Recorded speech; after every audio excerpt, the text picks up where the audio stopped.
Ar girdite? Dabar girdisi. Taip. Na tai žinoma, reikia pasiaiškinti, kodėl aš apie technologijas, nes visai galima galvoti, kad vėl bus apie gyvūną, apie antropoceną, nu, apie žmogų ir panašiai. Tai nėra kažkoks labai, sakyčiau, kažkoks naujas metimasis mano į kažkokią visiškai kitą sritį. Manau, kad gyvūno klausimas, jis vienaip ir kitaip šaukėsi technologijų klausimo, jeigu jį sieja su žmogumi, o atliekų klausimai taip pat irgi, antropoceno ir atliekų klausimai taip pat yra glaudžiai susiję. Tai technologijos yra kažkas tai tarp šiukšlių ir gyvūnų ir tada tokiu būdu štai va tame kontekste aš bandysiu tą detaliau pristatyti. Tai aišku, kad reikia parodyti ir savo vietą. Beje, labai dėkingas už tą paveiksliuką mūsų kūrėjams. Čia, taip, labai ačiū, tikrai puikus paveiksliukas. Aš ilgai galvojau, kokį dėti, bet paskui nusprendžiau, kad šitas, nors nebūtinai jau reprezentuoja mano pranešimo turinį, bet tikrai yra labai geras. O kodėl? Tai dėl to, kad apskritai neįmanoma pavaizduoti to, apie ką aš norėsiu kalbėti.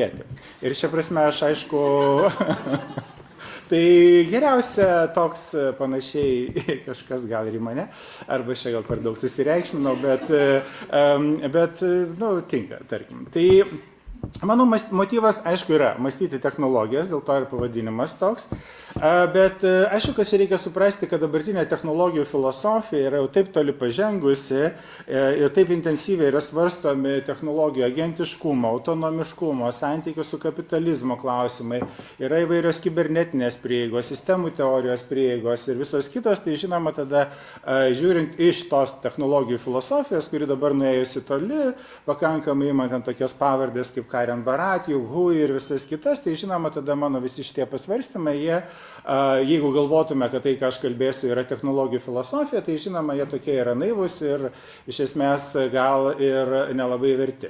Bet man rūpi ne technologijų filosofija, aš nepretenduoju pasakyti, kokia yra technologijų esmė, kas yra technologijos, kaip jos veikia, koks yra jų agentiškumas ir panašiai. Šitos klausimus aš paliesiu. Bet pagrindinis mano klausimas yra tai, kaip mes turėtume mąstyti technologijas, jeigu mes norime suprasti savo santykį su aplinka. Šiuo atveju aplinkodairinis aspektas man vis dėlto yra svarbus. Šia prasme gyvūnai neakivaizdžiai dalyvauja, aišku, žmogaus santykis su aplinka išnais yra svarbus. Ir kuo daugiau giliniesi šitą klausimą, tuo labiau pasimato, kad vis dėlto jis yra kažkaip tai aplinkodairiniuose kontekstuose sėkmingai apeinamas. Arba jisai paliekamas technologijų filosofijai, arba pačios technologijos, kalbant apie technosferą ir panašiai, jos visą laiką pasirodo kaip toksai, tarsi atskira tema, o čia daugiau yra etikos, politikos ir viso kita laukas. Tai dar, aišku, tas motyvas, kodėl aš šiandien ėmiausi technologijos, tai technologijų tematikos, tai yra tokia dabar filosofija, tokia kryptis, tokia mąstyti apie tai, ką Bernaras Stigleras apibūdino kaip, aš naudojuosi angliškuoju vertimu, unthought, nežinau, tas limpense, taip turbūt reikėtų ištarti prancūziškai, tai yra tai, kad filosofija visą laiką yra kažkas, tai lieka neapmąstyta. Ir tada filosofija, koks jos darbas yra, tai be abejo vienas darbas būtų tai skaityti laiko ženklus ir reflektuoti tai, kas vyksta, bet kartu filosofijos darbas yra būtent mąstyti tai, kas lieka visą laiką neapmąstyta, tai, kas lieka kažkur fone ir panašiai. Tai šia prasme aš neturiu pretenzijos, sukurti kažkokį mokslinį naujumą, inovaciją, už ką Vilniaus universitetas galėtų tapti regiono lyderiu, bet būtent mano tikslas yra labiau kažkaip pajudėti labiau hermeneutinę linkme ir pamastyti tai, kas yra neapmastyta. Kas iš to gausis, jūs matysite.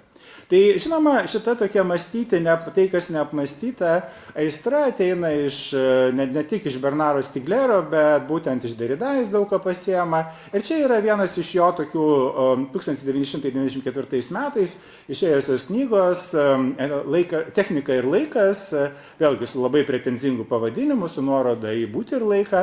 Jisai kalba apie tai, kad filosofija, jinai nuo pat pradžių būtent išstūmė techniką kaip iš savęs, tarsi kaip tam tikrą mąstymo objektą. Ir technika yra tai, kas neapmąstyta pačioje filosofijoje, ypatingai jeigu mes kalbame apie žmogų.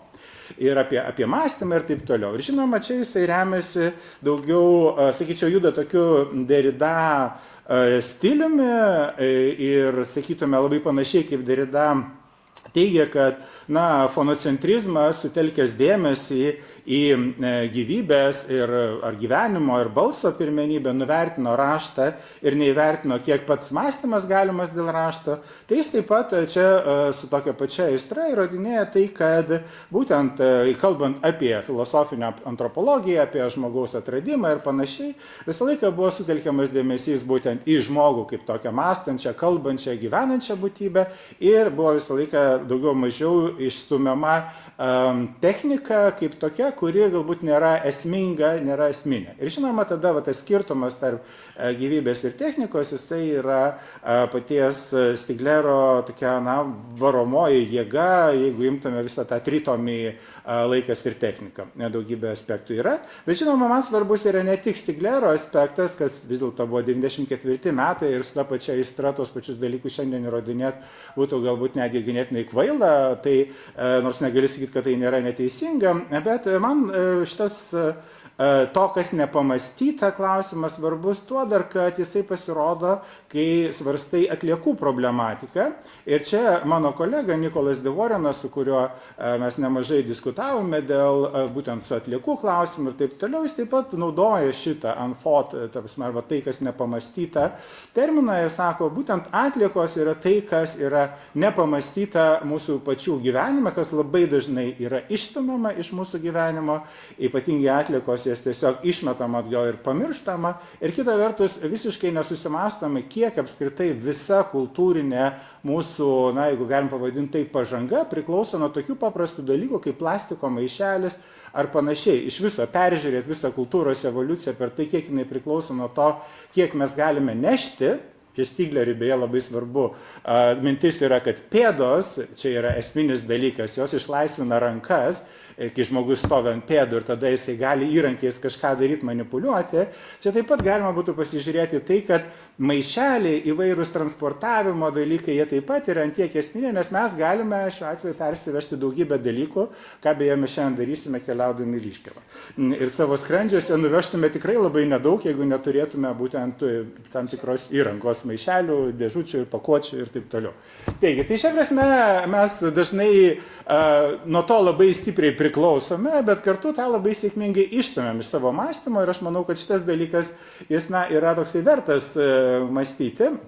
Ir be abejo, atliekų klausimas, aš jį nagrinėjau iki tol kaip daugiau fenomenologinį klausimą, kaip tam tikras sąmonės santykio klausimą, kaip socialinės tvarkos klausimą, bet kartu tai yra ir technologinis klausimas ir man pačiam buvo netgi šioks toks atradimas, prie ko aš prieisiu pabaigoje, kad tokiu būdu netgi grįžta tam tikra metafizika. Ir man šitas irgi yra labai įdomu ir paskui aš apie tai pabaigoje kalbėsiu. Tai metafizika neblogąja prasme. Tai dabar čia galvojant toliau apie tai, kaip čia tas technologijas reikėtų mąstyti, tai žinoma, kai kurios mąstymo gijos yra pakankamai išplėtotos, kai kurios mažiau. Aš taip sudėlioju tokią schemą, kur technologijų mąstymo plotmės, kur galima kalbėti pakankamai skirtingais terminais, tai būtų prostezis, terpė, tada nelaimė arba katastrofa, angliškai tai yra disaster literatūroje naudojama, nežinau, kaip geriau yra versti, ir atliekos. Tai būtų tokios skirtingos technologijų mąstymo plotmės ir aš galvoju, jeigu mes norime suprasti savo santykius su aplinka ir apie tai, kaip juos formuoja įvairios technologijos, tai mes turėtume pereiti per visus šitos sluoksnius. Galima netgi galvoju, nežinau, ar tai būtų labai teisinga, galvoti apie tai kaip tam tikrą ratą, kad prasideda nuo reikmens, bet pasibaigia atliekomis. Ir visi šitie dalykai, jie yra ganėtinai svarbus. Nesvarbu, kokią technologiją mes čia paimtume, bet be abejo šitie dalykai, na, jie pasidaro svarbus ne tada, kai ten kalbėjo apie plaktuką, nors ir su plaktuku nelaimė nutinka, bet būtent tada, kai imame jau kompleksiškesnės technologijas ir tas technologijų kompleksiškumas šiandien aš kaip tik apie tai ir kalbėsiu. Žinoma, dabar, kai aš pradedu kalbėti apie technologijas, kontekste yra laikas ir technika ir daugam žinoma tada kyla klausimas apie tai, tai palauk, apie ką čia, technologijos ar technika. Ir iš tikrųjų sąvoka yra, žiūrint visą filosofijos istoriją, yra labai komplikuota ir, na, net nežinau, jeigu nori apimti tokių visuminių žvilgsnių, galbūt jinai net yra tokia pakankamai sunkiai suvaldoma. Tai aš pabandžiau išskirti tai keletą tokių aspektų iš technologijos sąvokos arba technologijos ir technikos sąvokos ir aš pasirinkau, kadangi man rūpi kompleksiškumas, tai aš kalbėsiu toliau apie technologijas, bet puikiai suprantu, kad čia, na, galima daryti apsisprendimą, kad tiesiog iškart pasakyti, kad aš vartoju tą ir tą prasme. Ir dabar, jeigu žiūrėtume, kas yra, na, pats tas žodis, technologijos, technika ir šitos sąvokos, na, nevienareikšmiškumas, tai čia išryškinsiu tik tai porą aspektų, kurie yra svarbus. Tai pirmas, aišku, technika, jeigu žiūrėt filosofijos tradiciją, tai be abejo technika yra, pasirodo, kaip tam tikras žinojimo būdas, tai yra, čia Aristoteliui tai reiškia, techne reiškia tam tikrą amatą, meną, įgūdį, žinojimą, kaip ką padaryti. Ir šia prasme jisai skyrė techne nuo praksis, kurio veikla yra tikslas pats savo, o techne yra skirta tam, kad kažką būtų galima padaryti. Yra toks žinojimas, su kuriuo galima ką nors padaryti.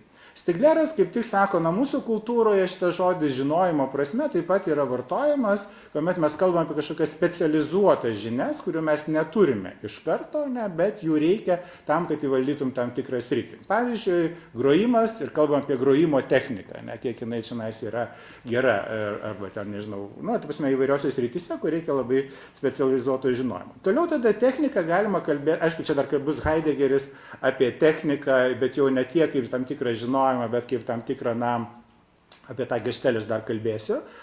Bet tai einant truputėlį toliau, technika, aišku, ją mes suprantame taip pat įvairių reikmenų prasme, tai yra įrankiai, prietaisai, tai ką mes galime atpažinti kaip įrankius tam tikriems veiksmams ir jais manipuliuoti. Pavyzdžiui, šitas mikrofonas, aš jo moku naudotis arba pradžiai ten man jis neišėjo. Taip gerai, tai plaktukas, automobilis, tai yra būtent tai, kuo mes manipuliuojame, tai, kuo mes dirbam ir tai būtų tokia žmogiškosios patirties plotmė. Bet technologijos dabar yra daug sudėtingesnis dalykas, tai šiuo atveju technologijos jau šiuo atveju ne kaip technika, o technologijos, technologinių sistemų prasme. Tai būtų įvairios techninės sistemos, dabar vis dažniau yra kalbama apie technosferą, tai yra, kad jeigu mes kalbam apie Žemės rutulį, jau dabar mes negalim kalbėti vien apie biosferą, bet žmonių veikla tiek transformavo planetą, kad mes turėtume kalbėti apie technosferą ir šiuo atveju gamtos dėsniai ir technologiniai dėsniai, jie eina visą laiką kartu. Ir aš apie tos tris technologijų lygius dar kalbėsiu ne kartą, čia tik tai užrašiau juos. Tai aišku, kad šiandien turime reikalą apie kompleksiškas, apie žmonių atžvilgių pakankamai autonomiškas sistemas, kurios turi savitus ryšius, turi savitą laikiškumą ir netgi formuoja savitą tikslingumą. Tai čia aš, kai kalbėsiu apie technologijas, man visi šitie matmenys bus įdomus, bet matysime, kad priklausomai nuo prieigos fokusuojasi dėmesys arba į vieną, arba į kitą ir tada, žinoma, na, jeigu mes norime kažkokio kompleksinio supratimo, tai be abejo tada, na, mums tiesiog reikia žinoti, apie ką mes kalbame. Tai dabar, žinoma, aišku, yra klausimas, nu, kodėl dabar vis dėlto mes taip kalbam, kodėl reikia mąstyti apie technologinės sistemas, kurios iš tikrųjų, na, mūsų pačių patirtyje taip tiesiogiai gal ir nepasireiškia. Tai vienas iš tokių motyvų, galvočiau, kurio, nu, vis tiek reikėtų vienaip ar kitaip reflektuoti, tai yra technologijų baimės ir pavojai įvairūs. Tai aišku, tos baimės yra tokios, aišku, pirmiausia, tai jos mus pakeis. Toliau žmogus tarnaus technologijos, o ne jos mums, vėlgi truputėlį gilesni dalykai yra, tai būtent technologijų laikiškumas, apie kurį kalba Stigleras, ir žinoma tada technologijų nekontroliuojamumo aspektai, kurie pasidaro svarbus, kai mes kalbame apie tai, kokiuose santykiuose dabar mes esame su įvairiomis technologinėmis sistemomis. Tai pirmosios dvi baimės, tai pavadinčiau, tai yra banaliosios tokios baimės, bet jos kasdienybėje vis dėlto yra svarbios, o kitos yra pakankamai daug gilesnės, jau šiuo atveju reikalaujančios filosofinės refleksijos. Tai kad nebūtų labai nutolta nuo kasdienybės, pradėkim nuo to technologijų baimės, kad technologijos mus pakeis. Šia prasme pakeis žmonės ir, aišku, tą turbūt kaip pavyzdį, turbūt dabar visi turime, kaip naujai susidurime su tokiu dalyku kaip dirbtinis intelektas ir žinoma tada, o čia kyla klausimas, kaip čia dabar su jom yra ir pradžioje buvo galvota, kad dirbtinis intelektas pakeis tokius dalykus kaip labai mechaniški darbai, ten patalpų valymas, ten nežinau, maisto nešiojimas ar panašiai, bet labai sėkmingai tai išstumia ir įvairius kūrybinius darbus. Tiesiog vienas iš paprastų pavyzdžių, turbūt daug kas žaidėte, aš irgi savo pažaidžiau užduotis ChatGPT, skaitau paskaitai plačiai auditoriją apie Heideggerio tekstą apie technologijas, ir sukurk iliustraciją. Ir prašau 10 sekundžių ar 15, yra iliustracija, yra štai pagrindiniai visi momentai, kurių reikia. Tai yra būtent technologija, nėra tik priemonės, technologija atverimo būdas, technologija atveria kažką kaip rezervą, technologija, nieko neprašiau daryti, viską pats padarė ir šitoje vietoje tada, jeigu aš paprašyčiau parašyk man 5 lapų paskaitą, aš manau, kad jis taip pat visai neblogai tą padarytų, žinoma, aišku, reikėtų mokėti perskaityti, tai, ir žinoma, tada čia kyla klausimas, kam reikalingas tada dėstytojas, tai panašu, kad mes su studentais svarstėme, kad galbūt, reikės tam, kad atidarytų auditoriją, išvėdintų patalpas, galų gale atliktų dekoratyvinę funkciją, panašiai kaip ten Dekarto ar Kanto paveikslai ant sienų. Tai aišku, gal dalies dėstytojo dekoratyvumas ne pats geriausias, bet vis tiek kažkas tam turėtų būti, kad kažkoks būtų bent jau ryšys su kažkokiu žinojimo autoritetu, jeigu jis dar lieka. Tai šia prasme be abejo, čia aišku, toks šiek tiek juokas, aš esu skeptiškas šitų baimių atžvilgių, bet jos yra ir tikrai labai sunku prognozuoti, kur ir kurioje vietoje jos tam tikrus darbus pakeis. Šito vietoje čia irgi nereikia būti naiviais. Tai kita dar to banalioji baimė, kad būtent, bet jau dabar gal tapo banali, tai yra tai, kad, čia atsiprašau, aš neverčiau šito teksto Stiglero, nes prancūziško neturėjau po ranka, o versti tą iš angliško vertimo, tai irgi būtų absurdiškai, tikiuosi, kad suprasite ir atleisite, bet tai yra irgi rodė viską anglų kalba. Bet tai originalo kalba, taip, ten aišku buvo kiti dalykai reikalingi. Tai va, tai čia žinoma, šitas technologijų baimės gal labiau buvo svarbios 20 amžiaus technologijų refleksijų, ypatingai kalbam apie Heideggerį, Habermas arba kitus, tai yra būtent, kad jie tuo metu fiksavo tą paradoksą, kad viena vertus technologijos atrodytų yra sukurtos tam, arba technika yra sukurta tam, kad tarnautų žmonėms, žmonijai, bet tampa pakankamai autonomiška žmonijos atžvilgiu. Ir būtent jinai pradeda veikti jau ne žmonijos pusėje, bet būtent kaip tik vienaip ar kitaip, tai nereiškia, kad būtinai prieš, bet šiuo atveju būtent veikia tokiu būdu, kad jau ne technologijos tarnauja žmogui, bet žmogus tarnauja technologijom. Ir štai Stigleras tą ir pasako, sako labai panašiai kaip mašina, nes žmogus industriniame amžiuje priklausomas nuo techninės sistemos, būtent nuo sistemos, ir būtent daugiau jai tarnauja, negu kad jinai tarnauja, ir žmogus čia tampa tokiu asistentu, priedu, pagalbininku, tai yra būtent technikos kaip sistemos priemonė. Tai čia, žinoma, yra tos baimės, kurios, vienaip ar kitaip labiau susijęs su išstumimo, su galios aspektais, bet jeigu pasižiūrėtume truputėlį giliau, tai tas santykis su technologijomis jis yra gerokai kompleksiškesnis ir čia ir nutinka tas dalykas, kad atrodytų, kad tos technologijos, ypač kaip įrankiai, jos yra sukuriamas žmogui tam, kad jis galėtų atlikti tam tikrus veiksmus. Tačiau būtent nutinka taip, kad su technologijomis nesame labai darniame santykyje, na, panašiai kaip, tarkim, jeigu aš turiu mikrofoną, jis man padeda dabar čia kalbėti ir viskas gerai, bet jeigu kalbame apie techninės sistemas, tie santykiai vis dėlto jie skiriasi ir išsiskiria ir šia prasme žmogus labai dažnai atsiduria netgi tam tikroje įtampoje arba netgi konflikte su technologijomis. Tai ką, čia viena iš tokių, būtų beje labai plati tema apie technologijų laikiškumą, bet, pavyzdžiui, Stiglerui labai svarbu fiksuoti būtent tai, kad tas sąmonės arba žmonių istoriškumas ir technologijų laikiškumas, jie vis dėlto išsiskiria. Ir čia, kai jisai kalba va štai šitoje citatoje, sako, būtent, sako, ta industrinė civilizacija, jinai iš esmės remiasi vis intensyvesniu nuolatinės inovacijos procesu ir tai lemia tokį atsiskyrimą, na, ne tiek, kad kultūra atsiskiria nuo technikos, bet skiriasi ritmai. Kultūrinės evoliucijos ir techninės evoliucijos ritmai skiriasi ir technika vystosi greičiau nei kultūra. Tai šia prasme, vėlgi atsiprašau už tą banalų pavyzdį, šiandien, kai mes svarstome, ką daryti su to dirbtiniu intelektu, jis taip sparčiai vystosi, iš to vietoje, na, negali sakyti, kad jis visą laiką yra čia kažkokia priemonė, tiesiog matom, kad kažkokie procesai labai sparčiai plėtojasi, bet galėtume imti daugybę įvairiausių kitų aspektų, kur matytume, jog įvairios technologinės sistemos, jos juda tokia linkme, kad mes net nelabai galime laikytis tokios struktūros, kad jeigu žmogus valdo technologijas, pirmiausia, jisai sugalvoja kažką, tada pasiema technologiją kaip priemonę ir įgyvendina savo intencijas. Kaip tik technologijos juda sparčiau ir kartais žmogus net nelabai sugalvoja, ką reikia daryti, bet jis tada jau ima ir taikosi prie šitų dalykų. Tarkim, net kokie nors socialiniai tinklai, kai jie atsirado, tai nebuvo taip, kad žmonės 50 metų laukė socialinių tinklų, kažkas galų gale atrado juos ir štai galų gale visi tuo naudojasi. Ne, kaip tik jie atsirado, tik paskui pradėjo jais mokintis, naudotis ir žinoma išplito ir paskui pasirodo, žiūrėkite, tenais dar daugybė įvairiausių dalykų atsitinka, tai yra būtent, kad formuojasi visai netgi naujos gyvenimo stiliai, būdai ir taip toliau. Tai šia prasme, aišku, apie baimės tokių nekontroliuojamumo aspektų aš kalbėsiu truputėlį dar vėliau, jau ne prie baimės skyrelio, bet tiesiog prie to, kaip mes turėtume suprasti pačias technologijas. Tai dabar einu prie tos savo schemos. Tai yra būtent, kai technologijas turėtume mąstyti būtent prostezės terminais, terpės terminais, katastrofų ir atliekų terminais.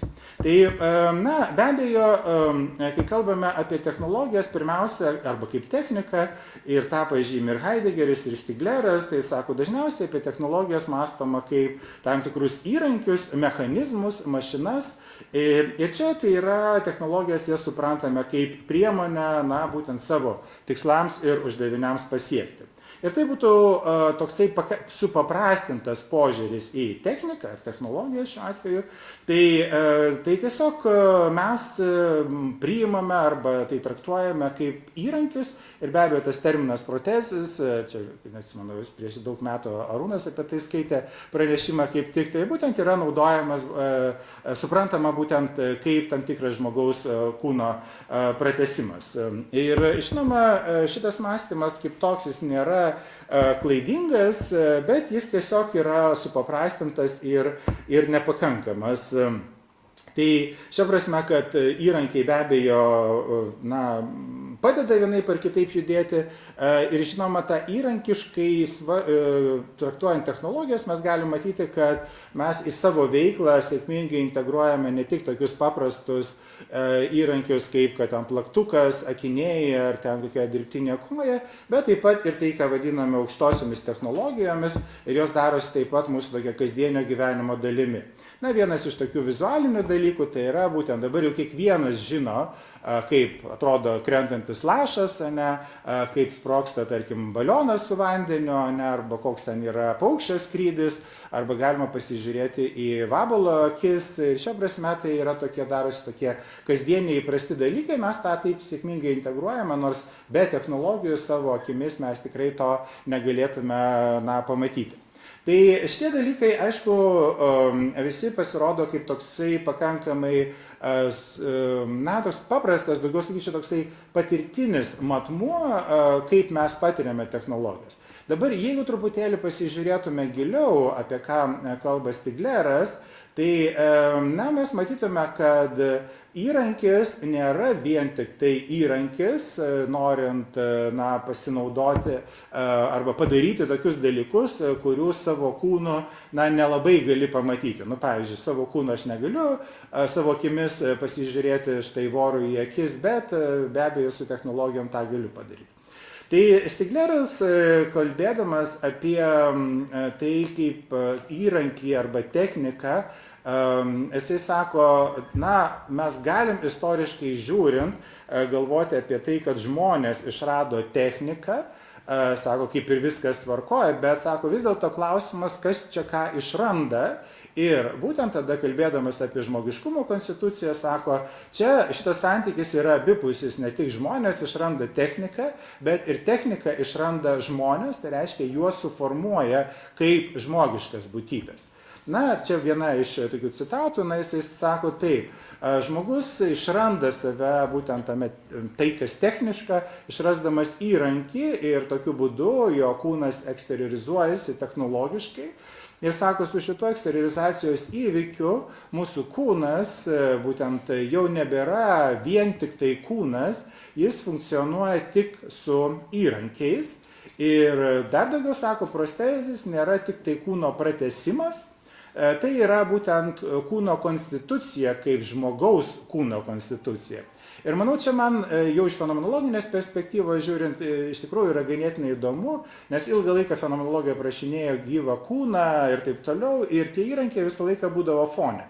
Nors gali rasti visur, tarkim, Husserlis kaip pavyzdį pateikė popieriaus lapo, Heideggeris plaktuką, Merleau-Ponty pypkę ar panašiai, bet čia vis dėlto kažkaip nebuvo kalbama apie tai, kad kūnas veikia visą laiką tik su įrankiais ir žmogiškas veikimas galimas būtent tik tai su įrankiais. Jeigu mes pagalvotume iš tikrųjų, na, kiek mes dalykų galime padaryti be įrankių, ne, pabandykim tik su savo žmogiškais kūnais nukeliauti į Liškiavą ir atsinešti tik tiek, kiek galima atsinešti rankose, matytume, kad iš tikrųjų labai nedaug. Ne.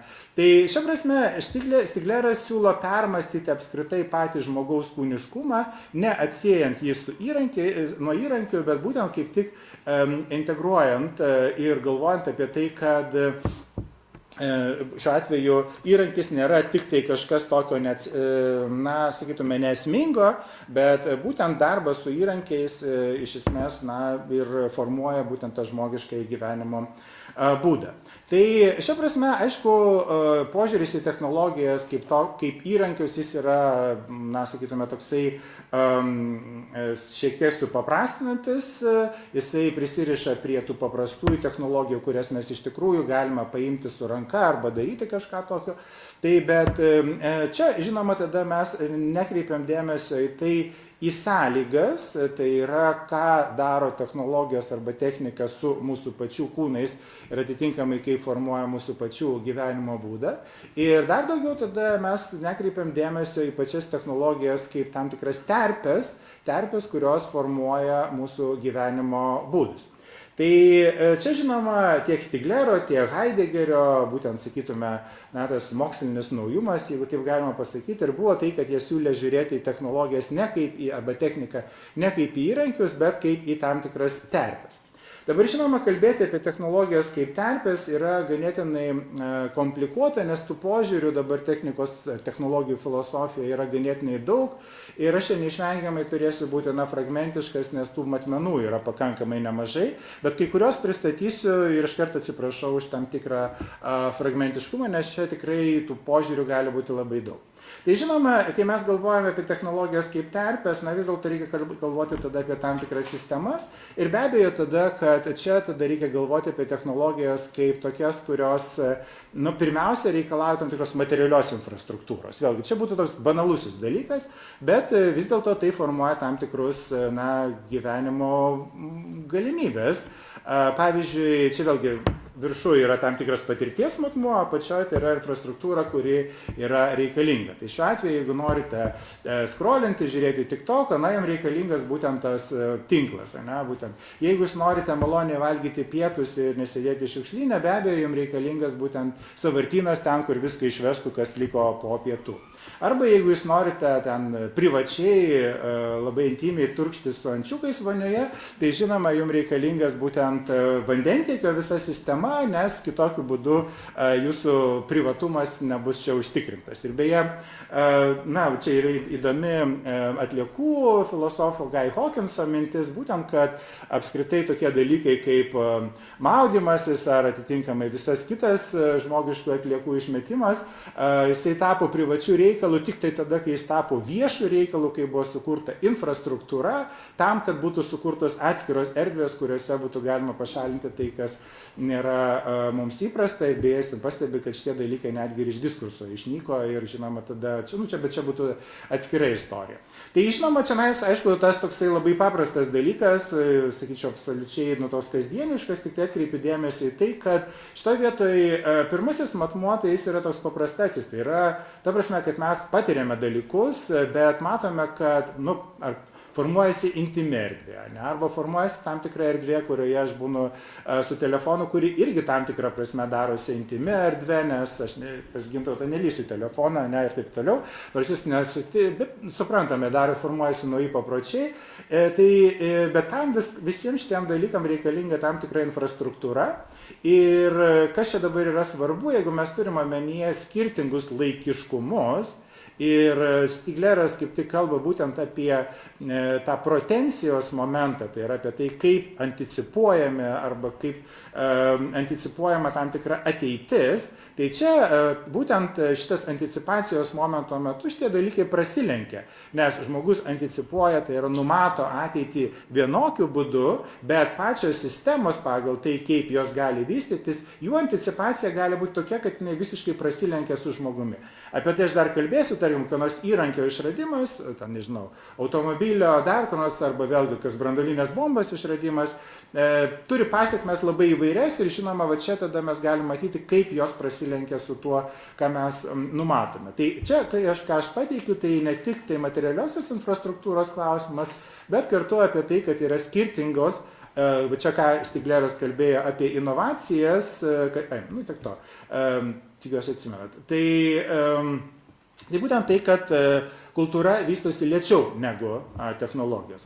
Dabar aišku, kad kalbant apie technologijas kaip infrastruktūrą, neįmanoma aplenkti Heideggerio, kuris parodo, kad moderniosios technikos esmė yra visai kita, tai yra būtent ne įrankiai reikmenys, čia tik tai primenu, arba, nežinau, supažindinu, jeigu kas nežinote, tai būtent modernioji technika eina kartu su moderniaja fizika, modernioji fizika gamtą interpretuoja kaip kalkuliuojamų jėgų visumą, na ir jinai, aišku, gamtą nustato taip, kad jinai būtų išstatyta kaip iš anksto apskaičiuojama jėgų visuma. O tada būtent moderniosios technikos esmė yra tas geštel, tai yra būtent tas enframing angliškai verčiamas, arba lietuviškai taip ir neatsirado jokio normalaus vertimo, Šliogerio postatą, nežinau. Tai šia prasme, kol kas aš tai jo net ir neverčiu, tai jis atveria gamtą kaip tam tikrą disponuojamą dydį, bestand arba standing reserve, angliškai išverstas, na ir būtent moderniai technikai būdingas eksploatuojantis išslaptinimas. Čia, kad būtų aiškiau, pavyzdys galėtų būti, kad kai Heideggeris tame tekste apie techniką, jisai priešina tokiu romantiniu stiliumi, tokį valstietišką požiūrį į santykį su dirbama žeme, jisai sako, iki modernus valstietis, na, jis atiduoda sėklą augimo galimus ir globoja jų tarpimą, čia Šliogerio vertimas ir šito vietoje gal ir neblogai. Taigi, na, jis šiuo atveju jisai laiko derlių, gerą derlių labiau Dievo ar gamtos dovaną. Tuo tarpu moderniai technikai yra būdingas eksploatuojantis išslaptinimas, kai gamta yra įstatoma į tokį rėmą, kuriame iš gamtos išreikalaujama tai, ką maksimaliai, mažiausiomis sąnaudomis galima paimti ir sukaupti. Na ir tokias sąlygas jis mato būtent kaip tik būtent modernioje fizikoje. Na ir aišku, toli ieškoti nereikia, čia ne tik gamta tampa tokio reikalaujančio išslaptinimo būdu, bet taip pat ir žmonės. Ne? Kiekvienas iš mūsų žino, kas yra atestacija, šiuo atveju irgi vienas toksai žmogiškasis išteklius, dabar skaito jums pranešimą, jisai po 5 metų atsiskaitys, kiek produkcijos sukūrė, o šiuo metu tai jisai daro socialinį ekonominį poveikį visuomenį. Taigi, tai šia prasme, vėlgi, tai yra tam tikras išslaptinimo būdas, ir šiuo atveju tai yra tam tikra panaudojimo, gyvybės panaudojimo, ar šiuo atveju gyvos ar negyvos būtybės panaudojimo būdas. Tai yra būtent tas modernioji technika, jinai sukuria tokį rėmą, kuris įstato į tam tikrą struktūrą ir toje struktūroje, būtent čia būtų ta technologinė logika, tas kiekvienas elementas jis atlieka tam tikrą vaidmenį. Tai eina truputėlį toliau, tada, tai čia aš tik tai pakartosiu Stiglero citatą, jis tada sako, štai tokiame gešteltame rėme žmogus būtent pats tampa tuo asistentu, tokiu pagalbininku ir šia prasme jisai pats tampa labiau tokia priemonė. Bet dabar, žinoma, kai mes kalbam apie Heideggerį ir Stiglerą ir kitus, žinoma, pačios technologijos, jos galbūt yra suprantamos pakankamai supaprastintai ir dabar jau antropoceno kontekste, apie kurį aš nekalbėsiu, vis daugiau yra kalbama, kad, jeigu mes norime suprasti technologijas, tai vis dėlto reikėtų kalbėti apie technologijų lygmenis. Ir čia tada pora tokių autorių, kurie kalba apie technologijų lygmenis. Tai štai, vieni tokie autoriai, kaip Bradanas Allenby ir Danielius Sarevič, jie parašė knygą The Techno-Human Condition, tai yra tam tikra nuoroda į Hannah Arendt, kuri kalba apie žmogiškąją būklę. Ir jų pačių mintis yra tai, kad šiandien apie žmonės negalime kalbėti be technologijų ir šia prasme mes jau kalbame apie žmogiškąją būklę, tai turim kalbėti labiau apie technožmogiškąją būklę. Kiek su tuo galima sutikti, tai čia galbūt atskira kalba, bet esmė bent jau man patiko, tai yra būtent jų bandymas struktūruoti šiek tiek, kad mes suprastume, kokiam lygmenį mes esame santykėje su technologijom. Tai jie pateikė kaip pavyzdį lėktuvą. Jie sako, štai lėktuvą, jeigu mes imtume kaip įrankį, kaip reikmenį, tai lėktuvas galėtų būti traktuojamas kaip įrankis, su kuriuo galima nuvykti iš taško A į tašką B. Tai yra paprastasis lygmuo, mes tai matome kaip tam tikrą įrankį. Jeigu einame antro lygmens, sako, čia mes turime suprasti, kad technologijos neveikia izoliuotai, jos susietos su kitomis technologijomis, su socialiniais ir kultūriniais modeliais, institucijomis, veiklomis ir fenomenais, kurie gali veikti taip, kad niekas jų negali numatyti ar kontroliuoti. Čia jie ką fiksuoja būtent, kad šitame antrame lygmenyje, tai yra technologijos, jos reikalauja infrastruktūros, jos reikalauja tam tikros tvarkos, tam tikros logikos, bet kartu jiems yra svarbu tai, kad čia atsiranda ir tam tikras nekontroliuojamumo, nenumatomumo aspektas, kuris kyla visiškai net ne iš žmonių, kaip tokių sąmoningos ar nesąmoningos valios, bet tokia jau yra tvarka. Ir jisai, gal šitą per stipriai pasakiau. Tai jiems, kai jie sako, lėktuvas priklauso sisteminio kompleksiškumo tikroviai, tai yra transportavimo sistemai, kuri atrodo turi galybę būdų įkūnyti neracionalumą ir funkcijų sutrikimus su jos beprotiška kainų sudarimo sistema, jos absurdiškų laipinimo ir saugos procesų neveiksmingumu, nuolatiniais skrydžio atidėjimais ir taip toliau ir taip toliau. Ir čia man tai jų mintis pasirodė įdomi tai, kad mes pačias technologijas visą laiką linkę traktuoti kaip tokį dalyką, kas yra labai racionalu, arba bent jau paskaičiuojama, kad jos idealiu atveju, jeigu dirba, tai yra tam tikrus racionalūs apskaičiuojami procesai, bet kai mes susidurime jau su sisteminio kompleksiškumo tikrove, mes galime matyti, kad visą laiką kas nors nutinka ir technologijos labai sėkmingai gali įkūnyti ne tik racionalumą, bet būtent ir įvairius kontingentiškumus. Bet čia, žinoma, yra tik tai antras lygmuo. Trečias lygmuo, ką jie kalba, tai sako, čia tai nutinka su technologijomis, čia vėlgi primenu Stiglerio laikiškumo aspektą, kad jos sparčiai vystosi taip, kad kūrėjai patys, kurie kūrė technologijas, jie apskritai net nelabai gal gali ir numatyti, kokios bus tos technologijos raidos pasekmės. Tai kaip jie sako apie lėktuvą, lėktuvas yra labai svarbus mechanizmas, kuris pakeitė karybą ir karinės galios veikimo būdus, palengvino turizmą ir jo įtaką trapioms, anksčiau nepasiekiamoms ekosistemoms ir globaliai išplėtė ligų plitimo vektorius. Tai jeigu dabar klaustume, ar šitos dalykus numatė ir galvoja apie juos lėktuvo išradėjai, tai akivaizdu, kad gal karas ir buvo svarbus dalykas, nes dažniausiai būna motyvas pirmiausia karinis, o paskui tada, aišku, visi kiti dalykai jau jie plėtojasi savaime. Labai panašiai jie traktuoja automobilį, sako, žiūrėkime, automobilis, kaip jie sako, išsivystė kartu su reikšmingais pokyčiais aplinkos ir išteklių sistemos, su vartotojiškų rinkos kapitalizmu, su kreditais individams, su elgesio ir estetinėmis subkultūromis ir stereotipais, su naftos įsiliejimais, su galimybėmis išskirtiniai žmogaus laisvė, ypač moteriams, kurios antraip liktų uždarytos jų namuose pagal socialinius ir ekonominius standartus. Na, čia veikiausiai turiu omeny 20 amžiaus vidurio Jungtinės valstijas, tai koks įvyksta pokytis, kai staiga visi gali turėti automobilius ir žinoma tada gali išvažiuoti iš namų, apsipirkti ir taip toliau. Ir žinoma tada, kad automobilio išradėjai turbūt visai net negalvoja apie įvairias estetinės subkultūras, kurios teigiasi, kuomet, nežinau, gal jūs kolekcionuojate senus automobilius, išvažiuojate čia visokius renginius, tas, kaip sakoma, yra visai faina. Taigi, dabar eina dar toliau, tada jie fiksuoja tai, kad trečiajame lygyje, kaip jie sako, technologijų sistemos turi būti suprastos kaip žemę transformuojančios sistemos. Ir sako, mokslininkai dažniausiai neužsiema su trečiu lygiu, ir netgi jie sako, kad pirmą, antrą lygį dar tuo užsiema institucijos, bet trečiojų lygių net mokslininkai jo negali suprasti, nes jam būdingas ne tik kompleksiškumas, bet ir radikalus kontingentiškumas.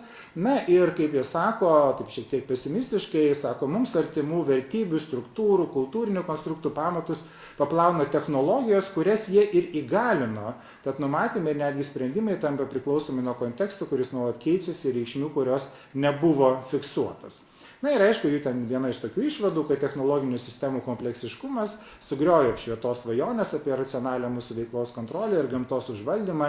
Na ir čia antropoceno kontekste jiems šitas momentas yra svarbus būtent, kad ir turbūt ir yra ta tokia intriga, kad technologijos buvo sukurtos tam, kad žmogus galėtų keisti ir kontroliuoti aplinką, bet galiausiai nutinka taip, kad pats kompleksiškumas jis įkūnija būtent ir neracionalumą, ir kontingentiškumą. Ir šia prasme žmogus jau technologijų nevaldo, o labiau kaip tik turi paklusti technologijoms. Na ir čia pabaigai jau aš vėlgi rašau, nebevaldau laiko. Tai čia kalbant apie technologijas, kaip jau tokias terpę, kuri apima visą Žemės planetą. Tiesiog labai trumpai, toks geografas Peteris Hafas, kalbėdamas apie žmonės ir technologiją antropocenės, pabandė suformuluoti 6 taisyklės, kokiame santykėje mes esame su technologijomis, bet pirmiausia, jis atskiria 3 technologijų lygius. Tai yra pirmas mikrolygmuo, žmogaus patirties ir technologinės sistemos. Ir kaip pavyzdys galėtų būti kompiuteris, tai, kas yra viduj lustai, tranzistoriai ir taip toliau, jie mums yra nepasiekiami, neprieinami. Antras lygmuo tai būtų technologijos, jis pasirodo kaip įrankiai, su kuriais mes žinome, ką ir kaip daryti. Šiuo atveju kompiuteris spausdino, aš darau ir taip toliau. Na ir be abejo tada technologinės sistemos ir technosfera, tai būtų tai, kas jau yra tie ryšiai, kurie mums vėlgi yra tam tikra prasme neprieinami. Tai dabar jeigu mes klausime apie tai, kiek mes galim kontroliuoti technologijas, o kiek negalim kontroliuoti technologijas, reikia atsižvelgti į tai, apie kokį lygį mes kalbame. Ir tada žinoma, kad kontrolė yra įmanoma labiau individualiam antrame lygmenyje, tačiau pirmo ir trečio lygmens technologijos jos yra jau sunkiai kontroliuojamos ir netgi formuluoja tam tikras taisyklės, kad būtent tame pirmame ir trečiame lygyje technologijos mums yra net neprieinamos, nes dažniausiai mes net negalim jų labai įtakoti. Šia prasme yra ta tokia bejėgiškumo taisyklė, kad žmonės savo elgesiu negali kaip nors įtakoti didžiųjų tų technologinių sistemų. Tada kontrolės taisyklė, tai yra ir ta abipusiškumo taisyklė, kad tik tai tame antrame lygmenyje žmonės gali būtent kontroliuoti technologijas ir panašiai. Tai šia prasme aš nenorėčiau, toks pakankamai kompleksiškas dalykas ateinantis iš sistemų teorijos ir labai abstraktus, tai aš tik tai nurodau į tai, kad bandoma būtent kažkaip nustatyti tą santykį ir pagrindinė mintis turbūt ir yra tai, kad mums reikėtų galvoti, jeigu mes kalbame apie technologijas kaip terpės, tai galvoti, kokiame lygyje mes kalbame ir apie kokį logiškumą arba nelogiškumą arba kontingentiškumą mes šiandien galime kalbėti. Tai dabar žinoma, kad mes jeigu norėtume, galbūt aš šitos daugiau net ir netęsiu temos, nes visiškai netilpsiu laiką, tai tiesiog norėjau pabrėžti, kad technologijas mes galime suprasti kaip įrankius, kaip tam tikrą kūno pratęsimą, technologijas dar labiau turėtume suprasti kaip terpės. Dabar eisiu prie katastrofų ir atliekų aspekto. Tai šitie dalykai, jie yra, kaip pasakyti, labai dažnai ignoruojami, nes, galima klausti, ar kokiai branduoliniai elektriniai, kaip tokiai, jos prasmė, jos veikimui priklauso taip pat ir sprogimas branduolinėje elektrinėje. Tai čia porą tokių aspektų, čia aišku Černobylio katastrofa ir daugybė kitų katastrofų, tai labai dažnai kalbant apie technologijas yra sutelkiamas dėmesys į tai, ką su jomis galima padaryti, kokį elgesį jos įgalina, kokius veiksmus jos įgalina, tačiau tai, kas nutinka jas naudojant, labai dažnai tada priskiriama ne pačiom technologijom, bet priskiriama būtent žmogui. Tai čia, aišku, yra iš tikrųjų klausimas, aš savo iki galo neatsakiau, nes šitoje vietoje klausimas, ar tai nereikėtų įtraukti į, jeigu aš norėčiau apibrėžti technologijų esmę, bet kuriuo atveju, jeigu mes galvojam, kaip tai sąlygoja mūsų pačių santykius su aplinka, tai šitą katastrofos nelaimės aspektą jį be abejo reikia visą laiką turėti omenyje, nes naudojimasis technologijomis jis nėra toks jau ir neutralus. Ir tada Ir žinoma, tada reikia suprasti, kad čia irgi savitas laikiškumas išryškėja. Išryškėja tas laikiškumas, apie kurį dažniausiai negalvojame arba galvojame, tiesiog vėliau, kai tai nutinka. O šiaip, aišku, čia visą laiką yra toksai dalykas, jeigu Arūnas leis pasinaudoti tuo terminu nyktis, tai yra visą laiką kažkas sensta, genda, nyksta, apie tai dažnai negalvojame, arba nutinka kažkokie tai netikėti dalykai ir be abejo visą laiką atsiranda ta galimybė kažkam nutikti. Ir be abejo, čia tada viskas priklauso nuo technologijų medžiagiškumo, nuo medžiagų naudojimo pavojingumo ir taip toliau. Šiaip, žiūrint tokiu kultūriniu požiūriu, mes norėtume atsieti gamybą, produkciją ne nuo pasiekmių, bet būtent ir pasiekmes laikyti kažkuo tai kitos plotmės dalyku, bet manyčiau, kad jeigu norim suprasti technologijas ir kaip jos įtakoja mūsų santykius su aplinka, reikia galvoti ir apie tai. Dar daugiau, daugybė naujųjų technologijų, jos pasidaro net nelabai ir matomos. Ir šia prasme, kai vyksta kokia nors nelaimė ar katastrofa, žinau, koks nors Černobylio sprogimas, kaip matėte, jeigu ten žiūrėjote kino filmą ar panašiai, visą laiką gali rasti kaltus, atsakingus ir taip toliau. Bet su naujosiomis medžiagomis atsiranda daugybė dalykų, kur nėra tarsi kaltų ir atsakingų. Ir čia viena iš tų dabar labai plėtojamų tokių temų, tai yra lėtoji katastrofa, nežinau, ar tai geras vertimas, tai kas yra slow disaster. Ir vienas iš tokių pavyzdžių yra mikroplastikas. Šiuo atveju plastikas yra išmetamas, plastikas suyra į įvairiausius gabaliukus, jais apsinuodė įvairius gyvūnai ir panašiai. Mes to nejaučiame, bet manau, kad jeigu kiekvienas iš mūsų pasidarytų tyrimą, tikrai savyje rastų mikroplastiko. Ir žinoma, dabar klausimas būtų, o kas čia kaltas, kiek čia dabar mus tai įtakoja, ar čia kas nors, ar čia katastrofa netgi, ar ne. Labai sunku pasakyti. Tai šia prasme, aš manyčiau, kad žinoma, čia ne apie kažkokias emocijas ar tragizavimą eina kalba, bet apie tai, kad kiekvienos technologijos, jos pagal savąjį medžiagiškumą, pagal savąjį tam tikrą veikimo būdą, jos sukelia tam tikras pasiekmes, kurių dažnai mes nenumatome, net negalvojame apie jas, arba net nemanome, kad jos yra reikšmingos. Tarkim, kad aš ten valgydamas kokias krevetės, negalvoju, kad aš suvalgysiu ir tam tikrą plastiko gabalėlį. Arba vėlgi, jeigu karštą dieną geriate vandenį iš plastikinių butelių, tai jūs irgi gaunate tam tikrą plastiko dozę. Tai čia, aišku, nemanau, kad tai geroji naujiena, bet tą irgi reiktų žinoti.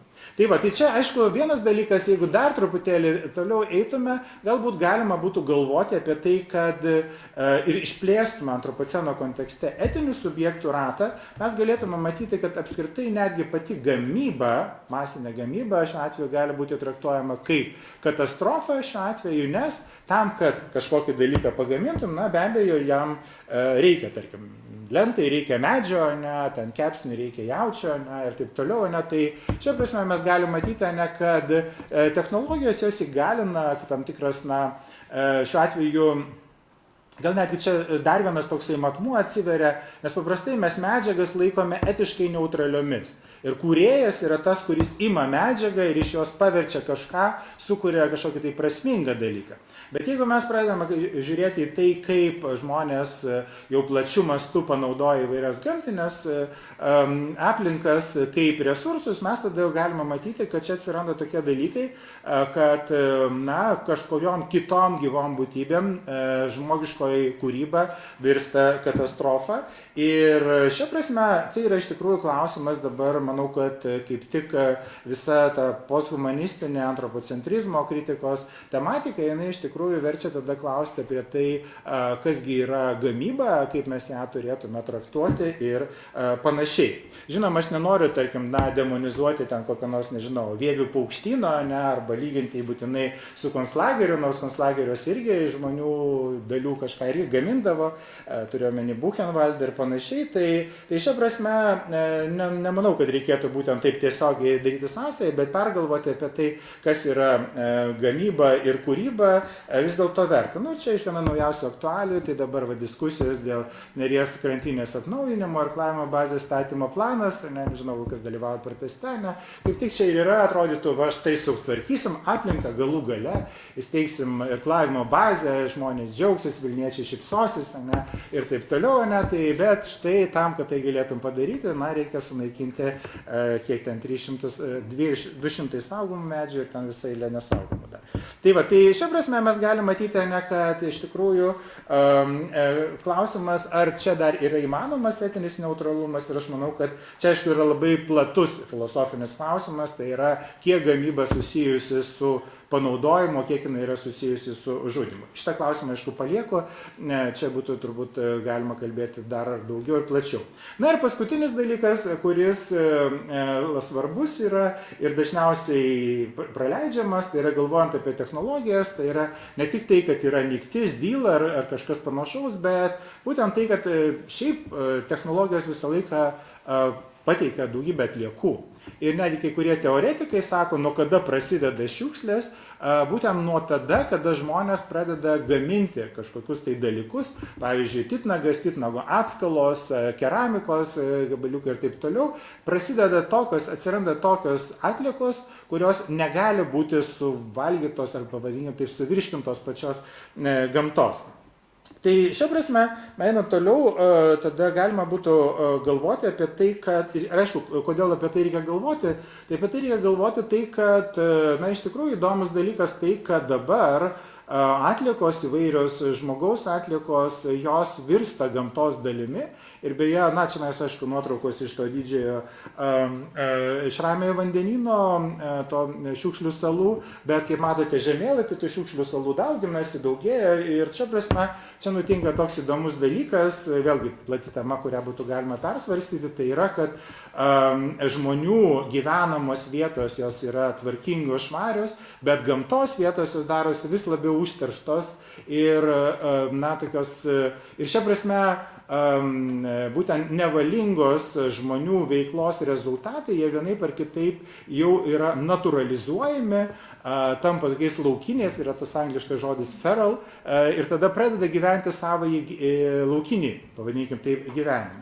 Beje, labai geras pavyzdys buvo, čia žinoma daug kas galbūt kažkokių panašių turit, bet tarkim Hongkongas kaip miestas buvo tikrai labai įspūdingai, nepaprastai švarus, tvarkingas miestas, bet tik ten, kur žmonės netvarko aplinkos, ten pilna visų šiukšlių atliekų, kurios virto, na, tam tikrą gamtos dalimi. Tai čia, žinoma, dabar man įdomu yra tai, kad čia dabar man pakankamai toksai naujas klausimas, tai yra, kad šiukšlės, tai iš esmės galima, bent jau aš kiek aprašinėjau ir jau kas nors atsimena, tai traktavau kaip fenomenologinę kategoriją, patirties kategoriją, kuri yra susijusi su dėmesio lauku, kuomet, cituojant Arūną Sperdiolą, kokią nors tarą išsprūsta iš rankų ir dingsta anapus dėmesio horizonto. Tai čia būtų fenomenologinė tokia prieiga, kuri traktuoja šiukšlės kaip tai, ką mes šaliname iš savo kasdienio gyvenimo. Bet jeigu mes klausime apie tai, kas yra šiukšlės gamtoje, būtent ne kaip tai, ką mes išstūmėm, bet ką mes gamtoje atpažįstame kaip šiukšlės, tai mes galime matyti, kad čia grįžta kažkaip tokia metafizika, nes pavyzdžiui, tai, kas yra gamtiška arba vadinama organika, mes galėtume tada sakyti, kad gamtoje nėra tokio dalyko kaip šiukšlės, nes vienos gyvybės atliekos, yra išteklius kitoms gyvybėms.